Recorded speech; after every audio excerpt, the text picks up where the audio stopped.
Hey everybody, this is the Sliders Review, and welcome to a special edition of Asian and Pacific Islander Heritage Month.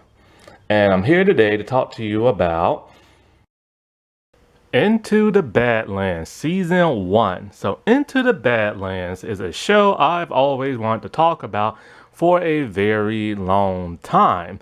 It was a show I was obsessed with back in 2015. This show's like, what, 11 years old? I can't believe it, man. But it's one of those things that I do kind of forget about after a while because I've been wanting to buy it on DVD, but I forgot to. And now the price has gone sky high. And so this show came out on AMC during the height of like The Walking Dead, when The Walking Dead started to decline after a while. AMC was really popping back then. They had The Walking Dead, Fear the Walking Dead. I think they had a show called Preacher, which I could never get into, and then they had this show. But then they just went all Walking Dead with all the like spinoffs and after a while, these other shows started to get like forgotten and started to get canceled.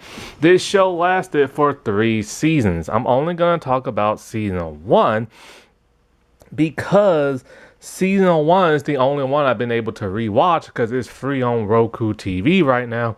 And all the others you have to pay for, and I'm not paying for AMC. There's nothing really good on AMC that I don't care about. The Daryl Dixon show just isn't good no more. I never liked Dead City, and The Walking Dead just needs to stop. Like it really just does, you know what I'm saying? And so I just see no point in buying that right now, even though I do have a free subscription, but I just never used it. But hey, whatever. And so, like, I do remember some things about season 2 and 3, but if I ever do rewatch season 2 and 3, then I'll talk about it in full. But right now, I just want to prioritize about that of season 1. I will add slight spoilers for season 2 and 3, only because, you kind of just have to talk about it after you now know what resulted in certain things, you know what I'm saying?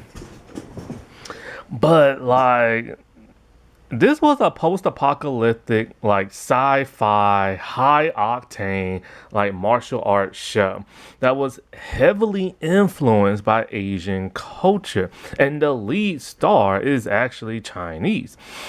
Daniel Wu, which this was like his first television show I believe he's ever done, 'cause he mostly does like movies and stuff. He did the movie Naked Weapon, and then he did the Tomb Raider reboot with what was her name, Alicia Vanderkamp or something like that, whatever her name is. I can't remember her name, the one that came out a couple of years back that didn't do so well. And he was in American Born Chinese on Disney Plus. So he is a very good actor and an amazing martial artist and everything. And that's actually kind of how I got into this show. See, I never heard of it before. Back when I was, I had like television and certain like apps, the AMC app and stuff like that. Like I was watching like The Walking Dead, but this show kind of got off my radar somehow.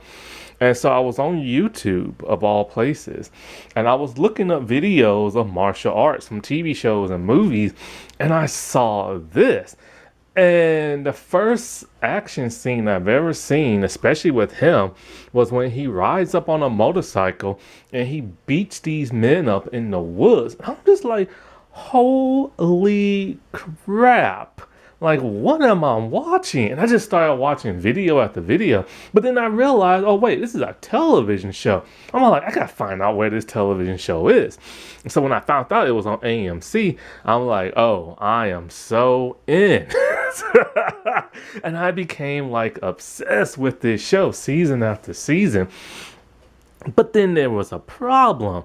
The show started to decline after a while. And that's actually kind of one of the reasons why this show got canceled. Well, one of the reasons. There was a couple of factors. It ended in 2019 after 3 seasons.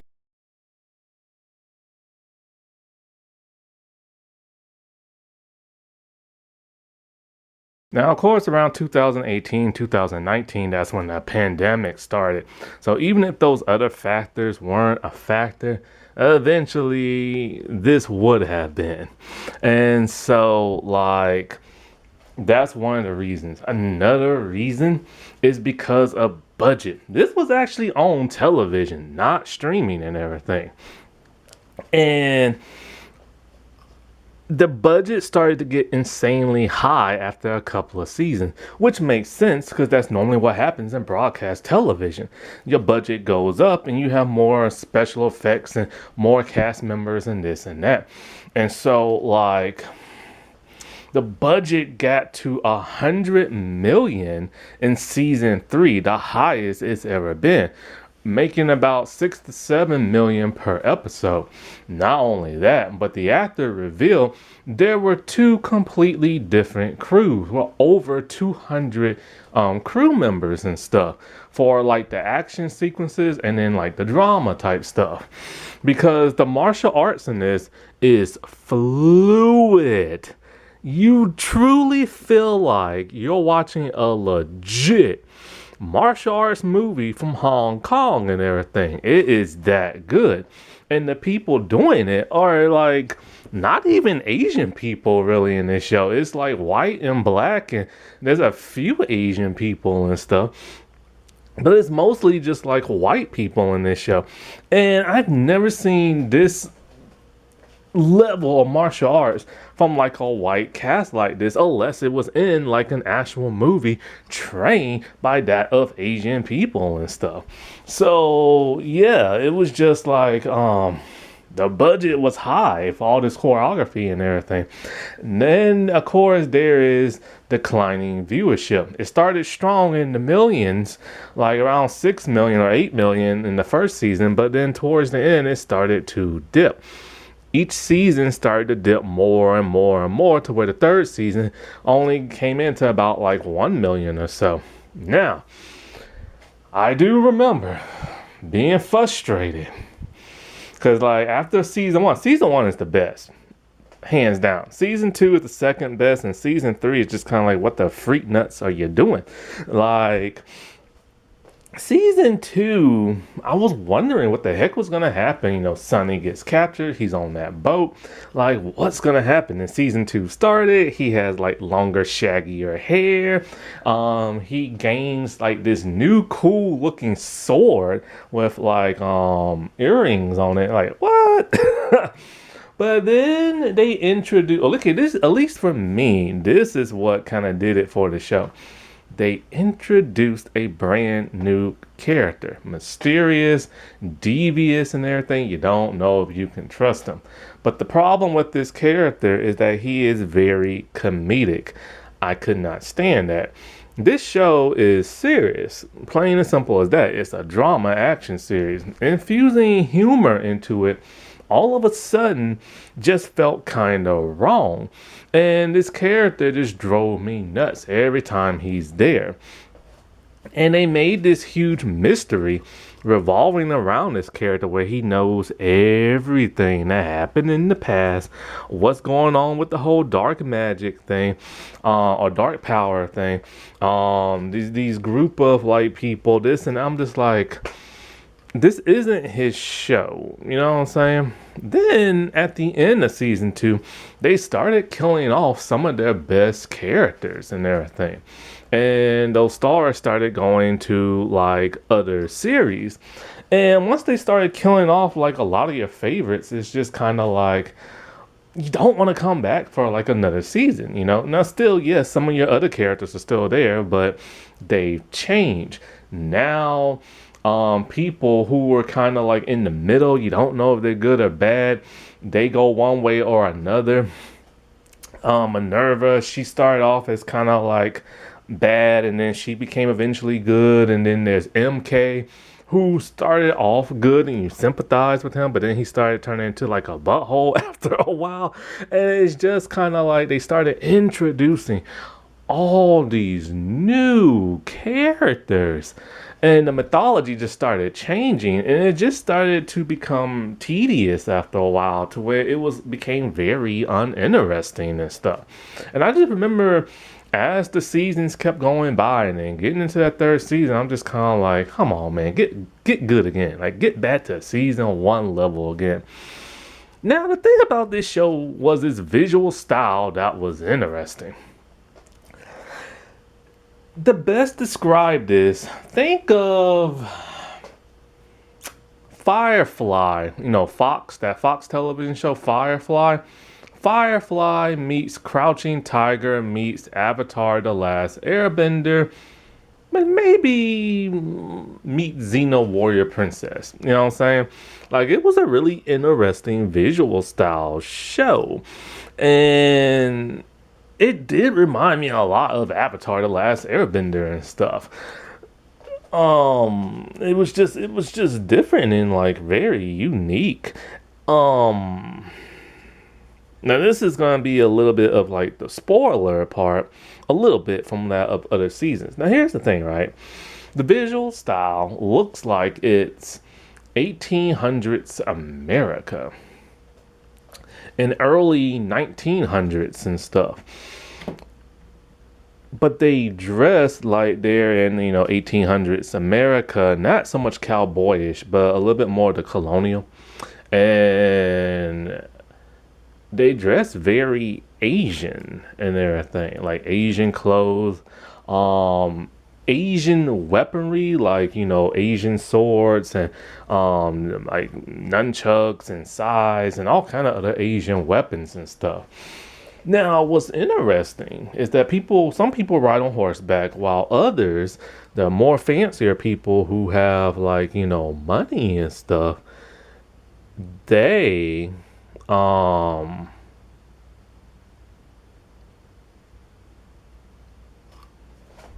they drive like old fashioned cars and motorcycles and stuff.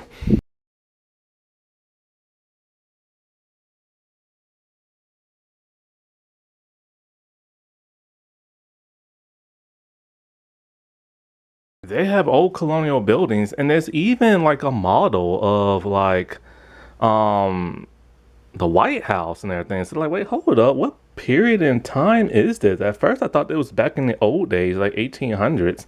But then all of a sudden, it's like there's like the White House, and I'm like, okay, yeah, the White House was around at that time, and but then where are these cars and stuff coming from and everything, and the motorcycle? And this is the part that's a spoiler. This is set 500 years into the future. And so, like, there was an apocalypse that happened in the real world. This is something that is explained in the third season. So basically, it was a combination of tons of things, weather disasters and man-made like technology and war and this and that. And so it went into the dark ages. So 500 years set in the future, for whatever reason, humanity decided to dress and like they're back in the 1800s and Asian culture. They also outlawed like technology and stuff. No TVs, no radios, no electronics, and they also outlawed guns and everything. People fight with like swords and daggers and stuff like that. Not only that, but so many people are efficient in martial arts. That what reminds me of Xena. Every time you see somebody fight, it's always martial arts, and that's how it is for this series. And so, like, um, it's just like very unique and really, really, really interesting and stuff. Like,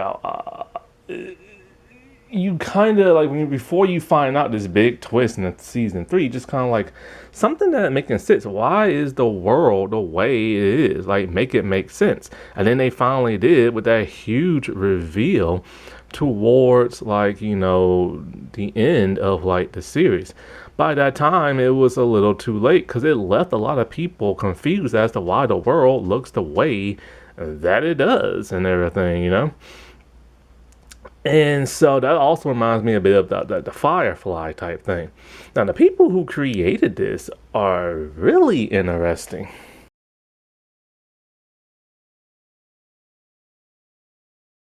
Alfred Go, I think that's how you say his name, and Miles Miller.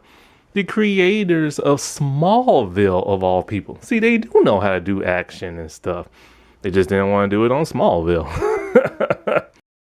Now, one thing interesting that I never knew was that this is loosely based and inspired off of a Chinese novel or like Chinese tale called Journey to the West, which is like a 16th century Chinese, not sure how to say this, Wu Xing In type novel that's like based on a Buddhist monk where Lord, I can't even pronounce his name. Tang Shan Chin. I'm not sure how to say that. I say it like the American way. But shouldn't the A sound more like a O, like Sean Chong Jing or something like that? But anyway, it's like, he has like these magic, like demon slaying disciples, and they journey to India to get back a sacred scripture and stuff. I never knew the show was inspired by that. Now, the first season had 6 episodes, but as the show started gaining, more money, they started having more episodes, 10 in the second and 16 in the third. So the location is somewhere between the Rocky Mountains and Mississippi River. And the world is now controlled by barons. So barons control like a region of like the land, and they rule it with that of an iron fist. And, this one baron named Quinn, he has like these elite fighters and forcers known as clippers. Whoever he wants them to kill, they go out and they kill. Every person they clip, technically kill, they put like a mark on their body. It's a very, very, very brutal series. Like, this series has a lot of death and a lot of blood and a lot of carnage. There is so much blood in this, you think you're watching Kill Bill. Like, how this passed the censors, I have no idea. Now, there's also something known as like the dark power, which reminds me a little bit also of Avatar, what certain people possess and everything. It's this uncontrollable power that is very dangerous, which leads us to MK, this mysterious boy in the first season, who Sunny, a clipper, tries to rescue and save while also trying to escape that of the Badlands. He wants out, and he's tired of being a clipper, and he is tired of his baron. He just wants to leave with his wife and unborn child. So the dark power, basically, it is triggered by those who have not mastered it when you are cut. Your eyes turn black, and you just become like stone cold, and then you become like a fighting, killing machine. And anybody who gets in your way, you basically kill to defend yourself. And you have enormous strength where you can kick or punch somebody through like several like walls and stuff like that. You also kind of have like this, this like force. Like when you punch, it's just like this kinetic type force. But there are those who have mastered it and can click it on, click it off, kind of like the Avatar state. Okay, so character bios. I will start off with Jade first. Jade is a young woman in her early 20s, and she is betrothed to that of Quinn to be his new wife, even though he is still currently married. She does not want to marry him because he is way too old for her, and she is in love with his son, and she's known his son since she was a little girl. Quinn has actually known her since she was like a teenager, but still wants to marry her because of her youth and beauty. And she is still currently sleeping with his son and is forced to sleep with him. She has a slight rivalry with that of his current wife. And in a very shocking twist, somebody poisoned her. After she was healed, his wife finally started to come around and, be nice to her. But then Quinn's actual wife got blamed for poisoning Jade. And it turns out Jade poisoned herself with the help of Quinn's son because they needed his mom out of the picture because of the simple fact there is a coup going on and they plan on taking power away from that of Quinn. So even though she is now going to be married to Quinn and by season 2 and everything, she really just loves his son. So when Quinn dies and everything and they take power from him, she will still be married, or she will be married to the son and still hold power as the former wife. And it was a very, very shocking twist. There's a lot of betrayals towards the end of this season and the next season and the next season after that. This whole series is all about betraying people and everything. But that was a very shocking twist when she turned around and smiled at the former wife, indicating she poisoned herself.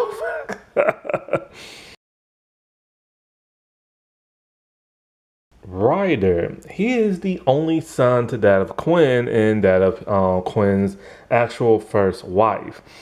And the thing about him is that he's the heir to Quinn's dynasty and everything. He's a little smug, stuck up and everything, and he's also missing his toes on one foot to where he has to wear a prosthetic. The reason for that is because when he was young, he was kidnapped by nomads and Quinn refused to pay the ransom, so they took his toes and everything. He does not really like his father, and he is in love with Jade. At some point in time, he ends up making an alliance with the widow, another baron who wants to end that of Quinn and calls all the other barons to go to war so she can own everything. And she promised Ryder that once your dad is dead, you will take over your father's land. So he legit betrays that of his father towards the end of the series and blackmails that of Sonny.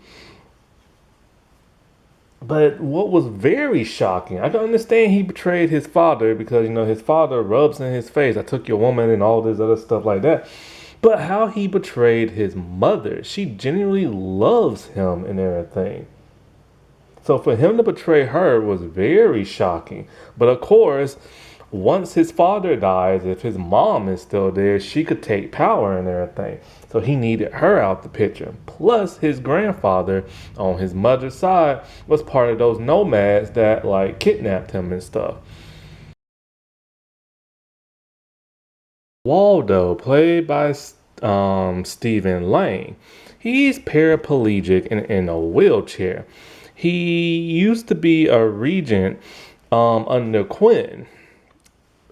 And so, I think he used to be a clipper and everything, but later became a regent. He is very wise. Pretty much when anybody needs advice, they go to him, especially that of Quinn, and sometimes that of Ryder. And even though he's in a wheelchair, he can still fight. The man has taken down 2 people with just his hands. It's very impressive and stuff. He taught Sonny. I was going to say, I said Sonny goes for him for advice, not Quinn. My bad. Anyway, so he taught Sonny how to fight and everything. And it turns out he is the one who is the mole. See, when the widow wanted to rescue that of Tilda, she went in through a secret passage. And Sonny had no idea how she got through there. But Ryder lied and said it was Sonny because Ryder's now working with the widow. It turns out that Waldo is also working with the widow. But he also frees Sonny because he doesn't want Sonny to die. See, the problem with season 1 is that they thrust you automatically in the midst of all this lore that quickly needs to be set up and everything. And with 6 episodes, they can't explain everything they need to. Thankfully, there's season 2. Now, when it comes to Stephen Lang, this was the first thing I ever saw him in. Then later, I saw him in Salem. However, there is an actress that alleges something very gross about him.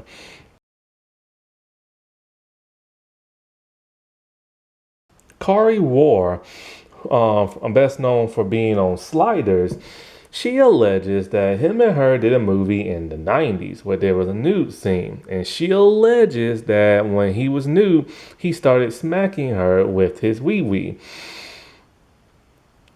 If this is true, that is gross and should not be allowed. This is why so much stuff like the Me Too movement happened because of stuff like that. However, in this interview, it's hard to tell if she's actually telling the truth or not. And it's because many fans like myself caught her in a lie that had to do back in the 90s with the show Sliders. Because there was an actress that left the show because of her, because those two could not get along. She claimed she was a good girl and did nothing wrong, and the other actress didn't like another female being there. I half believe her. I do believe the other actress probably just didn't want another female on the show because she was the only one. But I don't entirely believe she is a good girl because she is a bit of like a vixen and everything.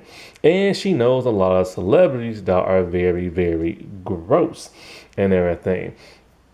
So I half believe her when she's talking about that. But then at the end of this interview, she literally tells the interviewer that I'm a liar. And I'm just like, wait, hold up. So is she telling the truth about Stephen Lang or not? The interview is on YouTube and you can just judge for yourself. If this is true, which I hope to God is not, that's just disgusting and gross. Like, you just don't do that to people and stuff. And if it is true, then it just sucks that happened to her and stuff. Which she seems to be having that old Hollywood mentality where it's kind of like, hey, like, it's not a big deal. Don't worry about it. Don't think about it. Just forget it. Like, that's how her mindset is set. Because she literally says, like, should he have done that? You know, probably not. But she just kind of brushes it off instead of being like offended, you know what I'm saying? And she brushes it off because she's old school Hollywood, you know what I'm saying? Which they have been programmed to just be all like, it never happened. Or if it did happen, just forget about it. And this is why the Me Too movement was around and everything.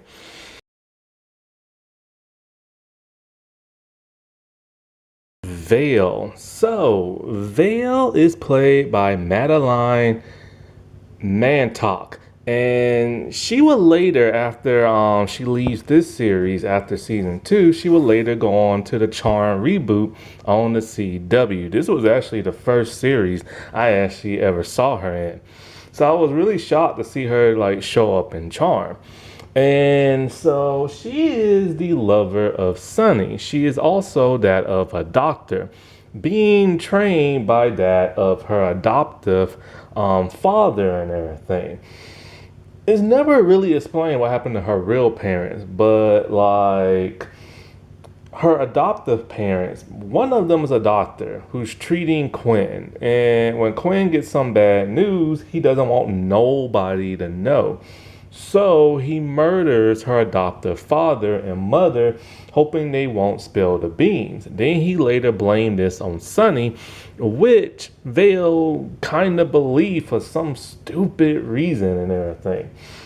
She is highly intelligent and very compassionate. She will even treat that of her enemies, but mostly because she's like forced to and everything. It is revealed that she ends up pregnant early on in the series, which Sunny tells her this is punishable by death. I don't think he means her. I think he means himself because he's a clipper and the head clipper. And I'm pretty sure Quinn doesn't want them to make babies for whatever reason. And so, because of this, this is what causes Sunny to want to leave the Badlands with her. But she always has to stay because she's now treating that of Quinn. And she hates the idea of having to treat him because of the simple fact that he murdered her parents and stuff. She befriends that of MK and helps him understand that book from like Azra and everything. Towards the end, however, Quinn wants her to die. But she gets kidnapped by that of the widow because the widow is badly injured by that of Sunny. So after treating her wounds, she literally puts down three vials. One is medicine and the other two is poison. She legit says, I'll tell you which one is which when I'm safely back home, which she tries to convince Tilda, the widow's first in command, to betray her and give her the poison. And because of the simple fact, the widow trains teenage girls to be assassins, and she wants Tilda to make her own path.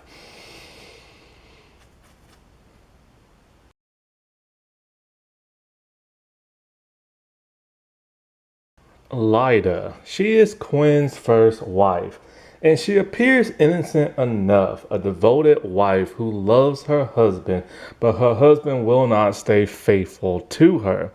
And it really frustrates her when he takes Jade as a companion. Even to the point of telling Jade, like, no, wait, telling him that like you can have as many wives as you want. I will always love you. She is that devoted. But we later find out she's not all that innocent. Quinn was originally with another woman before he was with her, and either he liked her more and did to her what he did to Jade, or she stole him from that woman and everything. And for the most part, like I said before, you just always assume that like she's this really good woman, and for the most part, she is, and she loves her son. But like I said before, he betrayed her.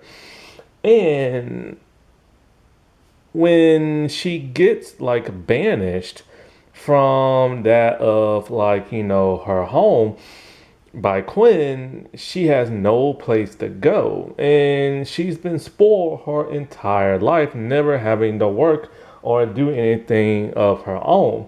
And we find out why exactly, kinda. So she heads back to her original home with her father.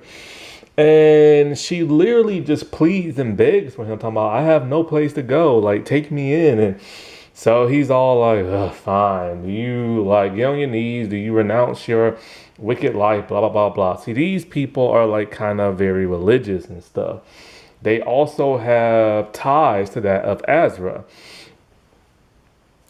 And so, like, because when what's his name MK showed up, he had a pendant and it had the city of Azra on there. She knows exactly what that is, and her son was very curious about that as well. And Sonny has that symbol on his compass, and that's because, like I said before, her father and his people have ties to Azra and stuff, but she's kept that completely hidden from that of Quinn and everybody else.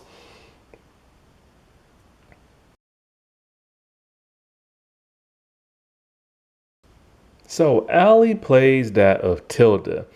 For Friday the 13th fans, they will recognize her in that, I forget what it was called.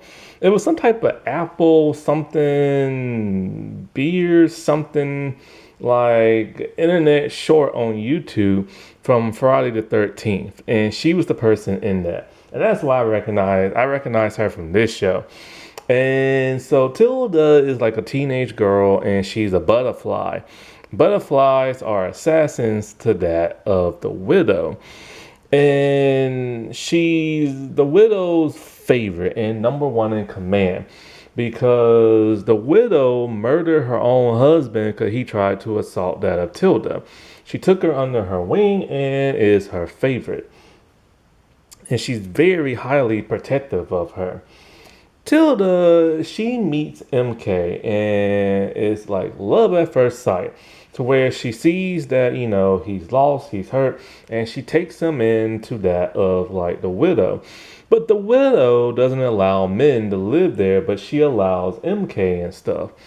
However, MK starts to like snoop around and he almost about to get caught. And so Tilda kisses him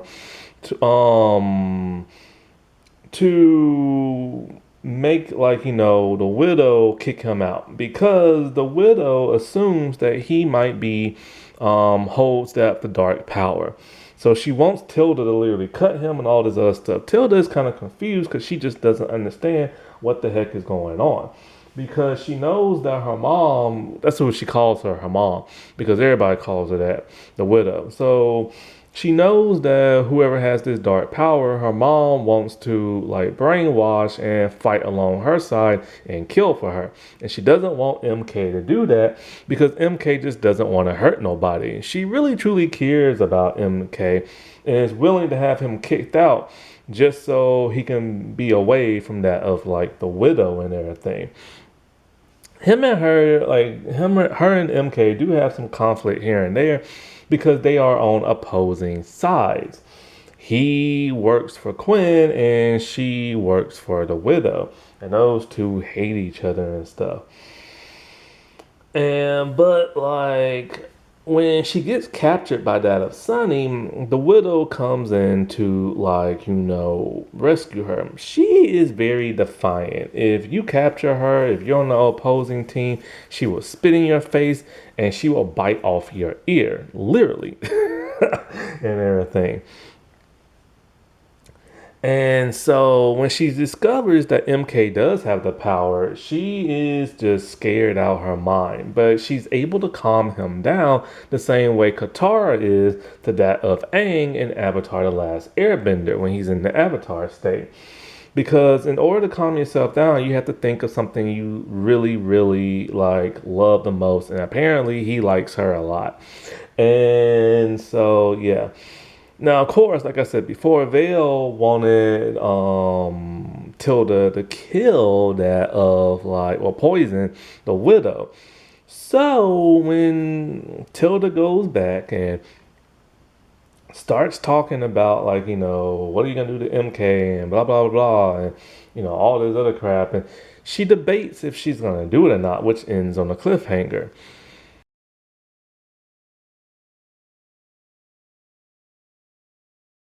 The widow, her real name is Minerva, but she doesn't want to be called that no more.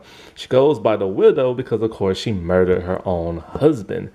She is played by Emily Beach. Beecham. And holy crap, this woman can fight. Now she's gonna play Car's mother in the new Supergirl movie. She has red hair in this show. I don't know what color her hair is gonna be in the Supergirl movie. But holy freaking crap. This woman, I tell you, when I was on YouTube and I was watching fight scenes from this show, this woman can throw down. I don't know if she's been training her whole life or if she just trained for this show, but she can throw down with the best of them. Now, of course, just like with the lead actor, they have a stunt double who does half of their stunts. But the up close stuff and on the wire work stuff, oh, that's her. And she's in the 6 or 9 inch high heel boots while doing all this stuff. That's a hard working woman right there, and has to be able to wield all these swords and weapons and stuff at the same. Man, give this woman an award, I swear to God. She is freaking awesome. Put her in a martial arts movie, man. Seriously, just do it. Make her Batgirl. You know what I'm saying? Seriously, man. Or Batwoman, I don't care. Now, the widow, she is the one who caused all this confusion in the season. She has had enough, and she has been secretly trying to make all the barons go to war with one another, but mostly that of Quinn. She has been blackmailing the crap out of him. Now, the rules of a baron: no baron can attack another baron, and no baron can order their people to attack like that of like the other barons' people and stuff. Because if so, that is punishable by death, and the other barons will kill you for that. It's the peace treaty that they have. She is done with the peace treaty and everything. She hates Quinn and everything.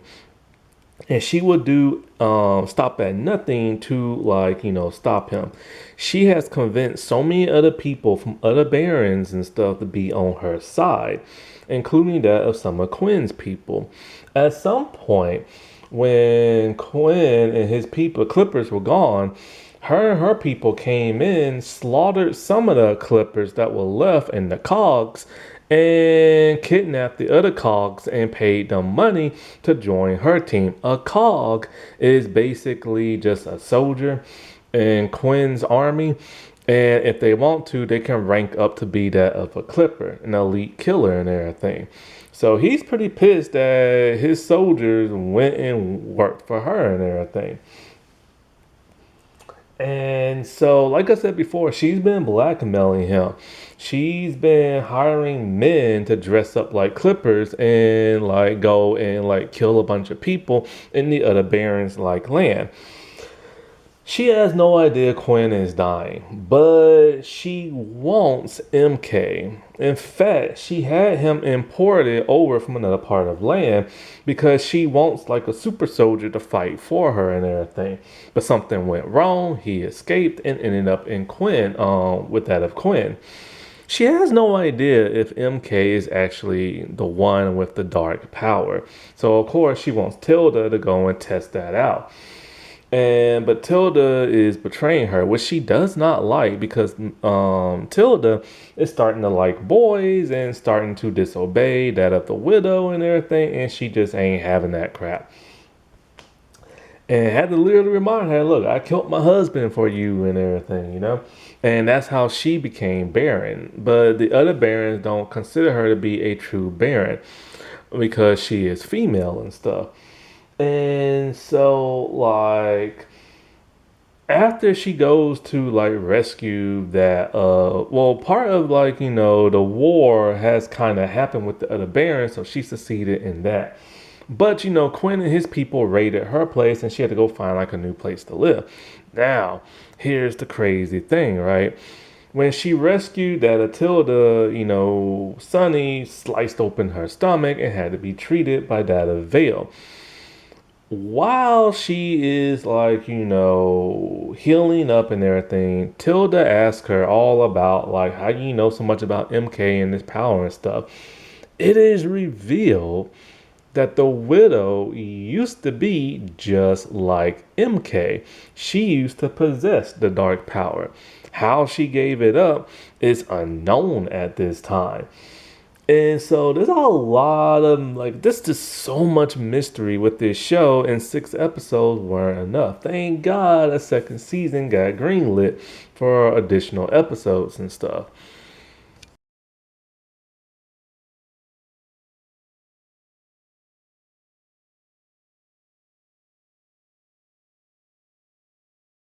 Quinn, played by, and I can't say his name, Martin Sisakis.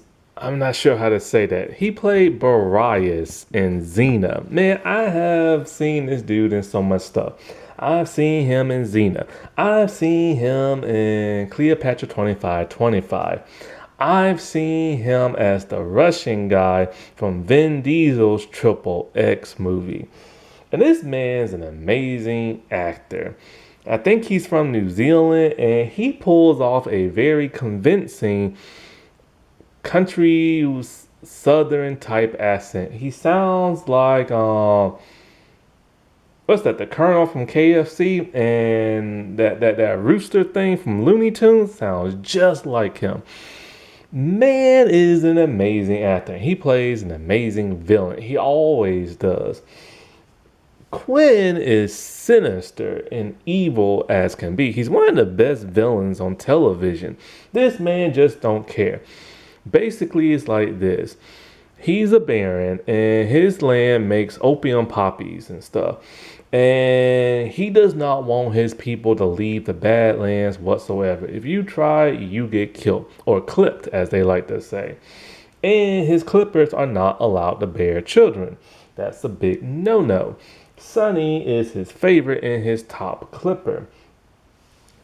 And the thing about Quinn is that he is just ruthless.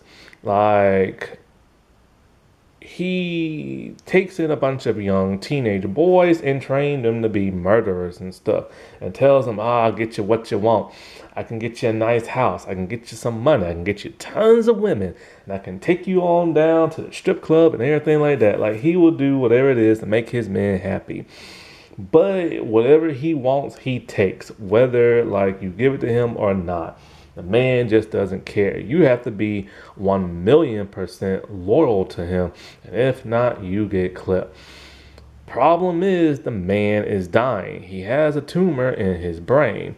When Vale's father found that out, who's a doctor with the x-ray, he didn't want nobody to know, so he murdered them. He asked Sonny to do it, but he refused. But after he killed them with Sonny's sword, he made Sonny burn the entire house down with the bodies, and then he blamed it on that of Sonny. He's a former Clipper himself and rose on up. And the thing about him is, like, one of the reasons why he doesn't want nobody to find out he's ill is because it's a sign of weakness, and he doesn't want his people to think he's weak. Also, he doesn't want nobody to try to take him out.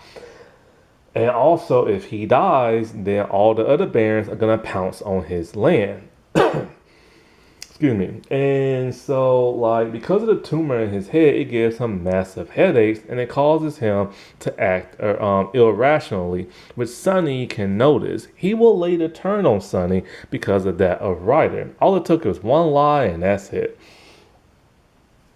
And so, but Sonny literally tells Quinn, look, man, when I get out of here, you're going to be the first person I clip and the last tattoo I get. Because he is forcing Sonny's, like, girlfriend to heal him and everything. And told Sonny, I already know that she's pregnant, and I'm going to take your son and raise him as my own.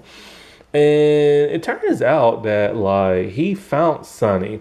He tells the story how he found Sonny naked as a baby, took him in, and made him his number one clipper. I think there's more story to it than him just finding that of Sonny. But that will be revealed later on in season 2.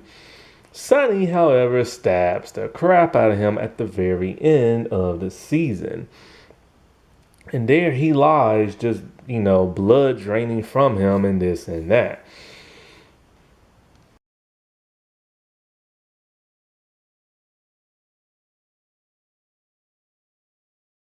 MK, played by that of Armis Knight. And he was actually in the Miss Marvel Disney Plus series as like the love interest. Not sure what MK stands for, but they just call him that. And he is the teenage boy everybody wants. The widow is the one who had him imported on over here. Basically, him and his mom lived in another land. When they found out about his power, because it gets unleashed if he gets cut. So him and her fled, and then he got separated from her, and he's been trying to find her ever since. But he was captured by that of, like, the River King or Lake King or something like that, who imported him over, but MK escaped from him because his power unleashed and he killed everybody on the boat. So there's a huge bounty for him and everything, and the widow wants him bad. And so he is actually in like a crate, a metal box and everything. And Sonny shows up, kills all these dudes, opens the box, and out comes MK. And it's just one of the strangest, mysterious things ever. Like, why do they want this boy? Well, we don't know at that time. So Sonny takes pity on him and takes him back to that of Quinn's place to train him how to fight and be a cog. Because Sonny felt like he never had a chance to do whatever he wanted with his life, and he knows living in the Badlands is really tough. So he knows that he can help keep that boy safe. However, Sonny recognizes that pendant, kinda, but doesn't understand why. And so MK is a very defiant person. You tell him to do something, he does the complete opposite. All he wants to do is escape from there so he can find his mom. But when he later is at the widow's place, he sees a book with the symbol of Azra on there, and he takes it. But he can't read the language because it's ancient and everything. Nobody can. And so when he heads on back over to Quinn's place, basically Ryder steals his pendant, and eventually he is found out to have like the power, which Quinn convinces him, hey man, I can make you into like the new Sonny and everything and stuff. And so he starts working for Quinn. But, he lied, like MK lied to Sonny, talking about, oh, I know how to get out the Badlands, this and that. But he really doesn't. He just wants to get back to Azra and everything. Well, after so many times of like, Sonny saving his life, these monks, 3 monks, go and they kidnap that of MK because Quinn's first wife, her father, told one of his people go to Azra, talk to the monks, and tell them, hey, there's another one of you out there. There are a handful of people with the dark power. It's very rare. So they set out looking for MK. When his power is initiated, they know how to turn it off using pressure points. And when they use the pressure points on you, you glow. And so they kidnap him and put him back in the metal box and take him back to that of Azra. And these monks, like literally, they remind me so much of Avatar: The Last Airbender. This show reminds me so much of that, but just more darker and brutal and stuff like that. Like it feels so much like that show.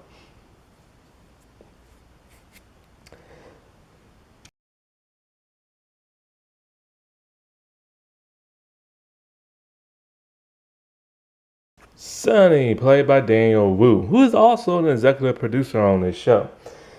This man is a clipper and the best fighter I've seen like in years. This man can kick everybody's butt in the show.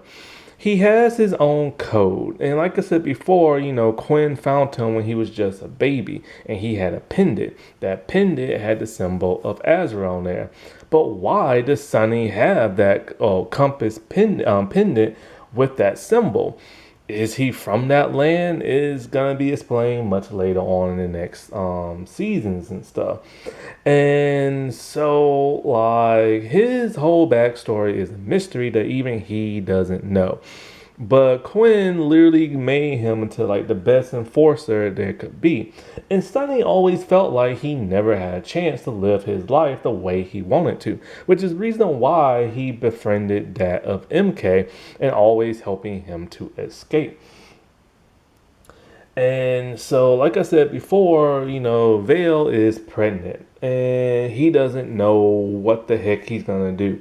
So the entire season, he's trying to figure out what MK is, how to give Quinn what he wants because he's very loyal to him, and find a way to escape the Badlands with that of MK and that of Vale. But MK lies and says he knows a way out, but which he really doesn't, and when Sonny finds out, he is pissed. But this man is going to stop at nothing to get out the Badlands because Quinn is starting to figure out things about Vale, and eventually she's going to start showing. This is when Waldo helps that of like Sonny to go to the River King. The River King wants the head of MK because MK killed a lot of his people with his power and stuff. And so, like, Sorry about that. But he doesn't want to kill MK. He has pity on him. But MK has a rival who's been messing with him since he's been there, and Tilda bit off his rival's ear. So Sonny just takes his head, took that boy's head, and gave it to the River King, which the River King isn't quite sure if this is MK or not. But then later finds out that, it's not MK. And so one of the things Sunny has to deal with is telling Vale what really happened to her parents. He been told her it was Quinn that did it. For whatever reason, she believed Quinn. But she's pissed knowing that it was Sunny's sword. Sunny has killed dozens of people and just wants to stop. He just wants to live a life of peace. And so he plans on rescuing that of MK. But the monks stop him. The monks literally whoop the snot rockets out of him to where he is just battered. The next thing you know, somebody kidnaps that of Sunny. It's the River King. He's pissed that Sunny lied to him and everything about MK's head. And talk about nobody betrays me and everything. So he's gonna send Sonny far, far away, and so he can make a profit off him and stuff on a boat. And so next season, this is when we see him on a boat. He has shaggy hair, and we meet Benji and everything. And I hate the character of Benji.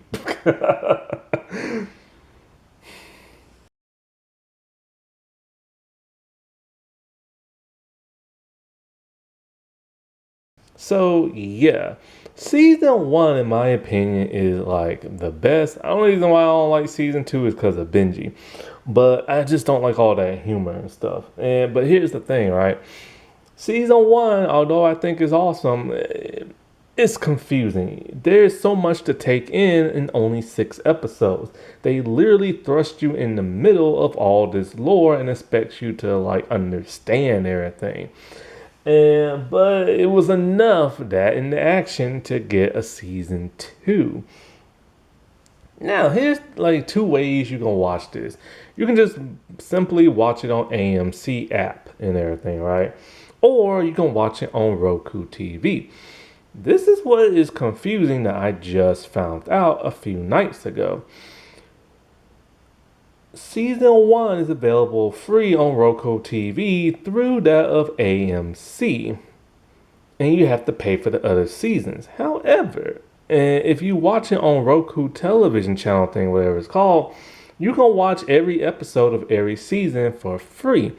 But there's a catch. For some bizarre reason, if you watch it on Roku channel, it's in Spanish. I don't know why. And there's no way to take it off. Now, even season 1, if you watch on Roku TV, is in Spanish as well, unless you watch it on Roku channel TV through that of the AMC app. Then it's in English. I have no idea why it's in Spanish, but it pisses me off because I do not speak Spanish. But yeah, this show was just freaking awesome. You know what I'm saying? It came out during a perfect time in television. It came out when networks and streaming services actually cared about cinema and art. Television shows around 2016, 17, 18 and stuff took their television shows seriously to where their television shows started to eclipse that of movies. They felt more cinematic than actual movies. They had budgets down that movies have. But then the pandemic happened and people started losing money left and right. And now networks and streamers have become very cheap to where they don't really give their shows budgets anymore. And if a very popular show, like say The Boys, is very popular in the beginning and they have the budget in the beginning, towards the end of the series, their budget is cut in half. And it showed in the final season of The Boys. Lots of streamers are now doing this because they're cheap and they want to keep their own money and because of ad revenue. No commercials, no ads, no budget.